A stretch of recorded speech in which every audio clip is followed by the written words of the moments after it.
Israel আর কোন কোন মুসলিম দেশে হামলা করতে পারে, তাদের ভবিষ্যৎ পরিকল্পনা কি।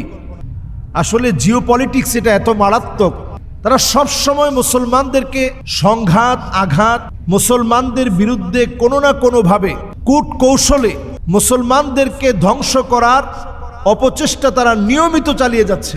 তাদের আগামী দিনের প্ল্যান হচ্ছে মুসলিম দেশগুলোর ভিতরে নবীজি যেই দেশগুলাকে শাম বলেছেন, নবীজি যে দেশগুলোর জন্য দোয়া করেছেন, আল্লাহুম্মা বারিক লানা ফি শামিনা, আল্লাহ আপনি আমার শামের ভিতরে বরকত দেন, এই শাম নামক ভূখণ্ডকে চিরতরে একেবারে মুছে দেওয়া। এজন্য তাদের প্রধানতম টার্গেট হচ্ছে ফিলিস্তিনকে দখল করে নিতে হবে।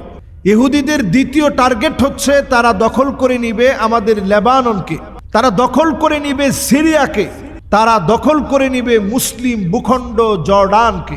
এই বরকত প্রাপ্ত বাইতুল মুকাদ্দাসের আশেপাশের সকল দেশগুলো, ইরাকের মধ্যে তারা হামলা করবে, অচিরেই আপনারা দেখবেন লেবাননে তারা হামলা করবে, ইয়ামেনে তারা হামলা করবে, সিরিয়াতে তারা হামলা করবে, জর্ডানে তারা হামলা করবে, এমনকি তারা হাত বাড়াবে তুরস্কের দিকে পর্যন্ত, তারা হামলা করবে পাকিস্তানে পর্যন্ত। এবং আমাদের দেশ যেহেতু ছোট্ট একটা দেশ, তারা আমাদের দেশকেও গণনার বাহিরে রাখে না, কারণ আমাদের দেশ আর কিছু না হোক মুসলিম কোনো ইস্যুতে এদেশ যেহেতু উত্তাল হয়ে পড়ে, এজন্য এই দেশও কোনোভাবে তাদের টার্গেটের বাহিরে না, এই দেশটাও তাদের টার্গেটের ভিতরে। তারা একটার পরে একটা দেশ দখল করার জন্য টার্গেট নিবে। মুসলিম সবগুলা দেশে তারা বিভিন্নভাবে মুসলিম দেশগুলাকে একেবারে অস্থিতিশীল বানিয়ে ফেলবে, কোণঠাসা করে ফেলবে।